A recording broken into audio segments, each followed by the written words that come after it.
नमस्कार दोस्तों, रिच वैद्य YouTube channel पर आप सभी का स्वागत है। मैं डॉक्टर संदीप शोरान। रिच वैद्य केस स्टडी में आज का केस डिस्कस करने से पहले मैं विशेष रूप से धन्यवाद देना चाहूँगा वैद्य रामदास अवार्ड सर का। प्रवीण सर और रामदास सर की हम चिकित्सा में भी जहाँ पर लगता है कि पेशेंट में, तो हम उनका मार्गदर्शन समय समय पर लेते रहते हैं। पर आज की केस स्टडी का जो हम केस डिस्कस करेंगे, इसमें भी मुझे पर्सनली कुछ डाउट्स थे जो मैंने सर से बातचीत की तो वो क्लियरेंस मिली। तो ऐसा ही मार्गदर्शन हमें आप करते रहें, आपका आशीर्वाद और स्नेह हमारे ऊपर सदा ऐसे ही बना रहे।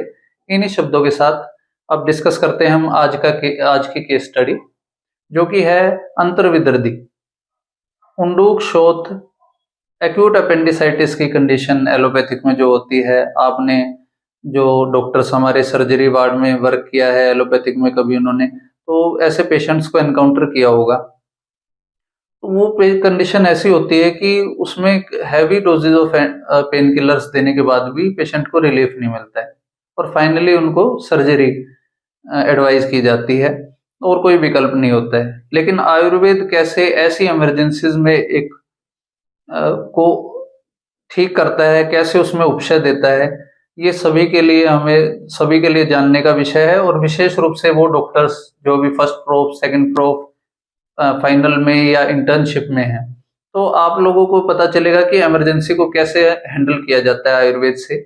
अभी तक आप लोगों को यही लगता होगा कि आयुर्वेद सिर्फ क्रोनिक डिजीज के लिए है, but it's not like that. Ayurveda से हम ऐसी ऐसी इमरजेंसी कंडीशंस को आगे आगे हम केसेस को डिस्कस करेंगे, हार्ट की इमरजेंसीज को एंड डिफरेंट डिफरेंट इमरजेंसीज को कैसे वस्ती से और रक्त मोक्षण से टैकल करते हैं, क्योंकि ये वस्ती काय चिकित्सार्थ और किसी किसी आचार्य ने इसको संपूर्ण चिकित्सा भी कहा है, और ऐसे ही शिरावेद को शल्य चिकित्सार्थ कहा गया है। और वाकई शिरावेद से और वस्ती से बहुत सारी सर्जरीज को अवॉइड किया गया है, वो हम देखेंगे आगे की केसेस में डिस्कस करेंगे। तो ये पेशेंट युवावस्था का पेशेंट था, 35 साल इसकी एज थी। थोड़ा निदान पूर्व रूप को देखते हैं तो बेसन से बनती है सेव भाजी भी बनती है, उधर थोड़ा ज्यादा खाई जाती है महाराष्ट्र साइड, यहाँ भी चलती है नॉर्थ इंडिया में भी। वो बेसन के सेव का सेवन और तले हुए पदार्थों का सेवन ज्यादा करता था। तो एक दिन पेट में जकड़न और उल्टी आने को हुआ तो उसने ठंडा पानी, शीतल जल का सेवन किया और सो गया पेशेंट।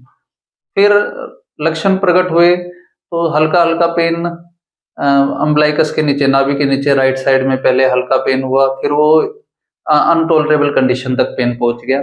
फीवर हुआ, साथ में स्पर्श असह्य की कंडीशन डेवलप हो गई। तो पेशेंट को फिर जब नाना के पास आया तो उसकी संप्राप्ति बनाई गई कि पित्तवर्धक आहार, तो पित्त दोष, रक्त और पित्त का आश्रय भाव और शीतल जल का सेवन, वायु वृद्धि वैसे भी शूल लक्षण था।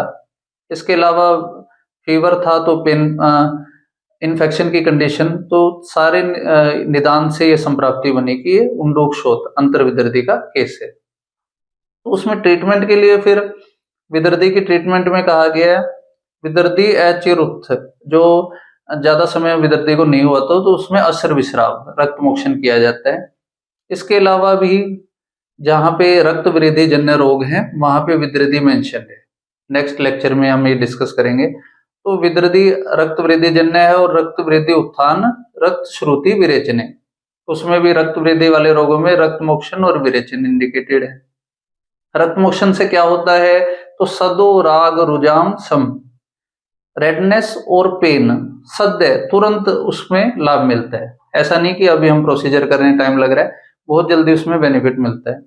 तो इन सब को देखते हुए उनमें रक्त मोक्षण तो हमें करना ही था, पर नाना जी को पहले लगा कि ये वात के स्थान की व्याधि है, अधोनाभि की, और उल्टी तो पेशेंट को हुई है पर उसकी मल निवृत्ति नहीं हुई है।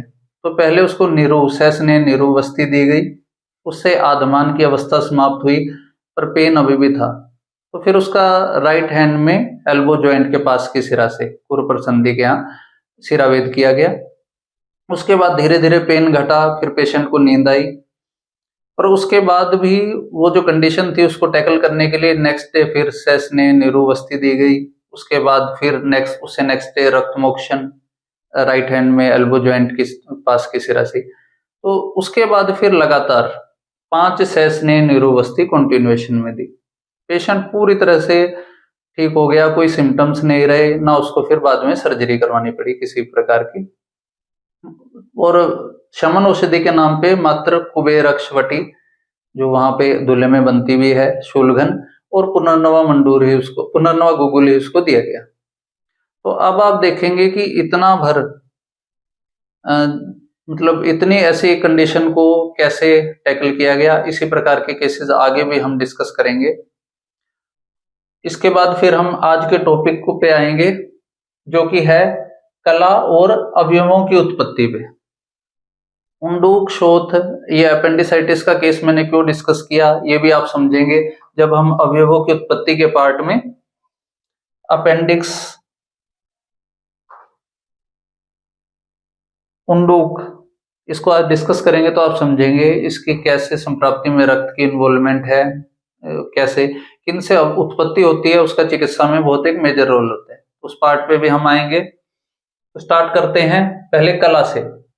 आज का टॉपिक इस मायने में भी बहुत महत्वपूर्ण है कि जैसे जो चीज हम प्रीवियस सेशन में डिस्कस कर रहे थे कि बहुत सारी चीजें ऐसी हैं जो आचार्य सुश्रुत ने पहले ही कोट कर दिए हैं, आजकल साइंस उसको डेवलप करके उनको ऐसा लग रहा है कि उन्होंने कोई अचीवमेंट की है, बट अगर वो हमारे शास्त्र का अवलोकन करें तो ये पाएंगे कि ये तो हजारों साल पहले लिख दिया गया है। तो जैसे कि अभी एक स्टडी में आप देखेंगे जब आप गूगल करते हैं कि स्पर्म सेल्स फाइंड किए गए हैं बोन मैरो में, जबकि हमारे शास्त्र में कितना पहले ही बता दिया गया है कि धातुओं के उत्पत्ति क्रम में कि मज्जा से शुक्र धातु की उत्पत्ति होती है। तो वो इसको एक अचीवमेंट के तौर पे देख रहे हैं। इसी प्रकार से अन्य अन्य चीजें जो आज के इसमें आएंगी, और उसमें एलोपैथिक में अभी रिसर्च वर्क चल ही रहा है, यहाँ तक पहुंचना भी बाकी है। तो वो देखते हैं सब हम आज के इसमें। तो कला 7 है, त्वचा 7 है, ऐसे ही कला भी 7 है। मांसधरा में क्या होता है, तो सिरा, स्नायु, धमनी, स्रोतसों का जाल फैला हुआ होता है मांसधरा कला में। मांसधरा के अभ्यंतर में स्थित होती है रक्तधरा जो कि सिराओं में और यकृत प्लीहा में। पिछले सेशन में हमने डिस्कस किया था रस का रंजन होके रक्त का निर्माण यकृत प्लीहा में होता है, ये पहले ही बता दिया गया है। आज थोड़ा सा उसको डिटेल इलेबोरेशन में कर देता हूँ। थोड़ा सा हमने फीटल स्टेज में, हिपैटिक स्टेज, माइलॉइड स्टेज को डिस्कस किया था, इसको थोड़ा समझे। फीटल एज में कहा गया है कि ब्लड फॉर्मेशन स्प्लीन में होता है। हिपैटिक स्टेज आती है फिर एक जिसमें लीवर और स्प्लीन में, जो कि हमने जगह जगह बता दिया है, यकृत प्लीहा में रस का रंजन होकर रक्त का निर्माण होता है, यकृत प्लीहा। माइलॉइड स्टेज में फिर बोन मैरो में ब्लड फॉर्मेशन बताई गई है। Bone marrow 2, red bone marrow, yellow bone marrow. उसमें रेड बोन मैरो में ब्लड स्टेम सेल्स होते हैं जिनसे फिर आरबीसी, डब्ल्यूबीसी, प्लेटलेट्स बनते हैं। ये हम इस पे आएंगे अब जब मेदोधरा कला हम देखेंगे तो यहाँ वहां बताया है कि उदर में और अणु अस्थियों में मेद रहता है, स्थूल अस्थियों में मज्जा और सूक्ष्म अस्थियों में सरक्त मेद। तो वहां भी ये रक्त के कण ऑलरेडी बता दिए हैं, सूक्ष्म अस्थियों में सरक्त मेद रहता है। तो ये डेवलपमेंट्स ऑलरेडी वहां पे मेंशन्ड है। इसके बाद श्लेष्मधरा कला होती है जो कि सभी संधियों में होती है। मलधरा पक्वाशय में, पक्वाशय क्या है उसको डिटेल में आप फर्स्ट सेशन में देखेंगे, जो वेरी फर्स्ट सेशन हमारा हुआ था, जहां आमाशय माने जब आहार लिया जाता है तो आम अवस्था में होता है, उसका भी पाचन नहीं हुआ तो वो आमाशय स्टमक में आता है, आमाशय ये है। फिर पश्चिमानाशय जिसके लिए कहा गया है पित्तधरा कला के अंतर्गत चतुर्विध अन्नपानम आमाश्यात प्रच्युतम पक्वाशय उपस्थितम धार्यति। तो आमाश्यात प्रच्युतम, आमाशय से निकलते हुए, और पक्वाशय उपस्थितम, पक्वाशय में जाने तक जो धारण करता है, तो ये जो डियोडिनम है ये पश्चिमानाशय है। इसके बाद का फिर सारा क्षेत्र, तो आपको कोई कंफ्यूजन ना रहे, मैंने पहले भी क्लियर किया था कि जेजनम और इलियम जो स्मॉल इंटेस्टाइन का पार्ट है प्लस कंप्लीट लार्ज इंटेस्टाइन, ये पक्वाशय है। तो पक्वाशय में और उंडूकस्थम विभजते मलम, पक्वाशय में भी जो ऑब्जॉर्प्शन का पार्ट होता है और वो सेग्रीगेशन होती है मल से, और मेन रूप से होती है जो सीकम में उंडूकस्थम, यहाँ पे वर्ड आया अपेंडिक्स का जो क्षेत्र है, यहाँ पे जो सीकम है, यहाँ पे मलधरा कला विशेष रूप से बताई है। उसके बाद पित्तधरा जो हमने डिस्कस कर लिया अभी, ये जो ड्यूोडेनम का क्षेत्र है, ये पश्चिमानस्य है, ये पित्तधरा कला। शुक्रधरा सर्व शरीर में, संपूर्ण शरीर में होती है। तो अभी जो रिसर्च होंगी उससे सारा ये अब वो धीरे धीरे क्लियर करेंगे। यहाँ पहले ही बता दिया गया है सर्व शरीर में शुक्रधरा कला है। इसके बाद अवयवों की उत्पत्ति बहुत इंपॉर्टेंट है। कला, अवयवों की उत्पत्ति, स्रोतस और इस तरीके के जो टॉपिक्स हैं, इनमें चिकित्सा पॉइंट ऑफ व्यू से जब आप देखते हैं तो ये बहुत महत्व के होते हैं। तो किस किस से होती है? तो रक्त से यकृत प्लीहा उत्पन्न हुए हैं, रक्ताशय हैं जो कि, रक्त के फेन से फुफ्फुस, रक्त किट से उंडूक। यहां में आपको ये चीज आप देखेंगे, एक तो रक्त के किट से ही उत्पन्न हो रहा है। अब आप आंत्र की उत्पत्ति जब देखेंगे तो रक्त और कफ से आंत्र गुदावस्ती, इनका निर्माण रक्त और कफ से, और उंडूक का निर्माण अलग से। अगर उस तरह से देखें तो आंत्र, स्मॉल इंटेस्टाइन, लार्ज इंटेस्टाइन, सारा कंप्लीटली रक्त और कफ से बन रहा है। तो ये पार्ट जो है अलग से रक्त शोणित किट से उत्पन्न बताया गया है। तो अब आप देखेंगे, पहले इसको एलोपैथिक में वेस्टिजियल ऑर्गन कहा जाता था कि ये यूजलेस है, कोई यूज नहीं है। पर अब स्टडीज हो रही हैं तो इसमें कहते हैं कि इसमें good bacteria, floor of good bacteria है। यहाँ पे जो सिकम में एनाएरोबिक रेस्पिरेशन करते हुए ये इस पे काम करते हैं, क्योंकि यहाँ पे कंप्लीटली फर्मेंटेशन वगैरह की प्रोसेस शुरू हो जाती है लार्ज इंटेस्टाइन में, तो यहाँ ऑक्सीजन नहीं होती है, तो ये एनाएरोबिक रेस्पिरेशन करते हैं और यहाँ पे जो वर्किंग रहती है वो इनकी रहती है। फिर ये भी बताते हैं कि डायरिया वगैरह कंडीशन में जब सारा वॉश आउट हो जाता है तो यहाँ पे वो फिर भी बैक्टीरिया स्टोर रह जाते हैं, जो कि बाद में फिर मल्टीप्लाई करते हैं। कि गुड बैक्टीरिया होते हैं, हम जो भोजन वगैरह हम करते हैं उसी से अपना भी ये वो करते हैं और आगे उनकी ब्रेकडाउन में भी हेल्प करते हैं। तो ये स्टडीज शो कर रही हैं, कभी स्टडी फर्दर फ्यूचर में ऐसी भी हो जब बढ़े तो पता लगे कि इस पोर्शन की, अपेंडिक्स की जो संरचना बोले हम, या वो कुछ और चीजें निकल के आए, तो उसमें कोई हैरानी की बात नहीं होगी। या जो रिसर्चर्स हैं उसको इस पे रिसर्च करनी चाहिए कि ये अलग अलग से दोनों की उत्पत्ति, आंत्र की उत्पत्ति रक्त और कफ से, तो इसकी उत्पत्ति स्पेशली शोणित किट से क्यों, तो ये रिसर्च का विषय है। इसके बाद रक्त कफ से आंत्र गुदावस्ती, रक्त और मेद के प्रसाद से वृक्क।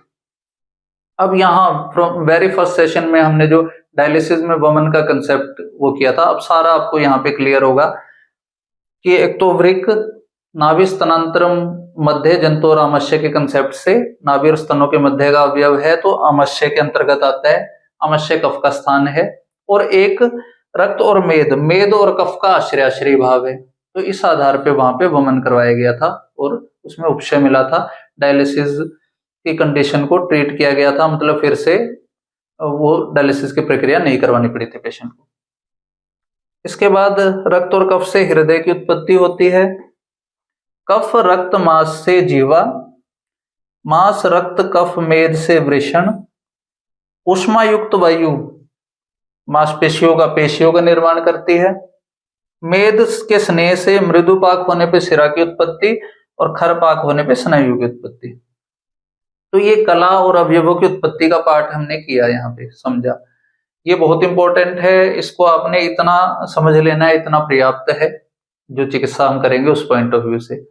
और इसमें अब जो नेक्स्ट सेशन में हम करेंगे उसमें रक्त मांस आदि जो धातु वृद्धि जन्य जो विकार हैं वो और उनकी चिकित्सा क्या, वो हम करेंगे। जैसे विद्रदी जो हमने अंतर विद्रदी का आज ही किया उंडूक शोथ का, तो उसमें विद्रदी रक्त वृद्धि जन्य विकारों में आता है। तो वो सारे विकार जो रक्त के कारण, मांस के कारण, मेद के कारण जो विकार होते हैं, फिर उनकी क्या चिकित्सा है, ये हम नेक्स्ट सेशन में डिस्कस करेंगे। उसके बाद फिर हम उसे नेक्स्ट में जो आमाशय पश्चिमान आश्यों का और अगर कोई और टॉपिक रिलेटेड लगा नेक्स्ट सेशन से तो फिर उसको लेंगे। तब तक के लिए मैं इस लेक्चर को विराम देता हूँ। आप सभी का मंगल हो। नमस्कार।